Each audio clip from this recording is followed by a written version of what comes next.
बोला बोला छठी मैया की। छठी माई के पूजा करी के बरतिया तब भरी देता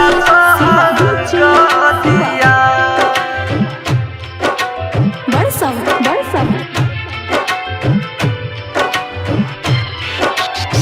रुसन कानो धानी देता ललनमा हट जाता तोहर उलहनमा। छठी माई के पूजा करी के बरतिया तब भरी देता तोहर गोदिया। छठी माई के पूजा करी के बरतिया तब भरी देता तोहर गोदिया। बात के बुझा रानी रखत दिया नमा हट जाता तोहर उलहनमा। छठी माई के पूजा करी के बरतिया तब भरी देता तोहर गोदिया। छठी माई के पूजा करी के बरतिया तब भरी देता तोहर गोदिया। तब भरी देता तोहर गोदिया। रिमझिम रिकॉर्डिंग स्टूडियो सिमरी बत्यापुर। छठी माई के पूजा करी के बरतिया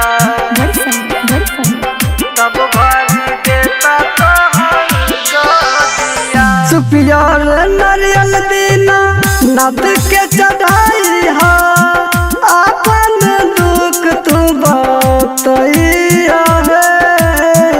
जोर जोर लाल मांगी करी के बरतिया तब भरी देता तोहर गोदिया।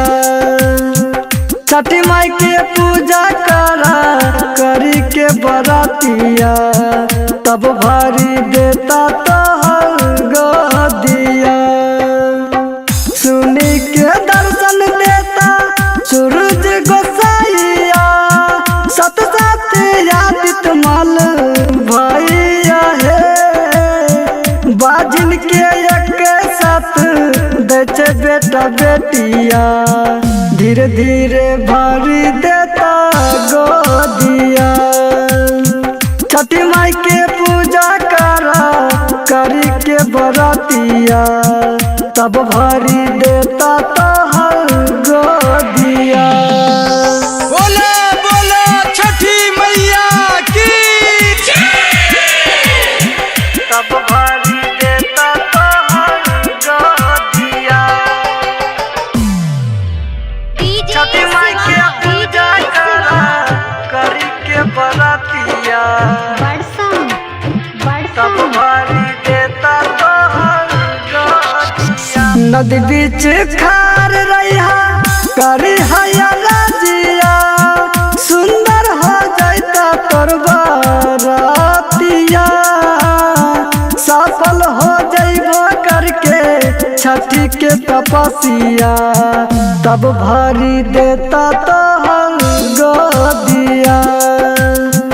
छठी माई के पूजा करी के बरतिया तब भरी देता तोहर गोदिया। बलि ऋषि राज सच लिखल कपतिया अबरल अरमान गल के गीतिया। तोरे समर्थन करे दोनों संगतिया तब भरी देता तोहर गोदिया। छठी माई के पूजा करी के बरतिया तब भरी देता तोहर गोदिया।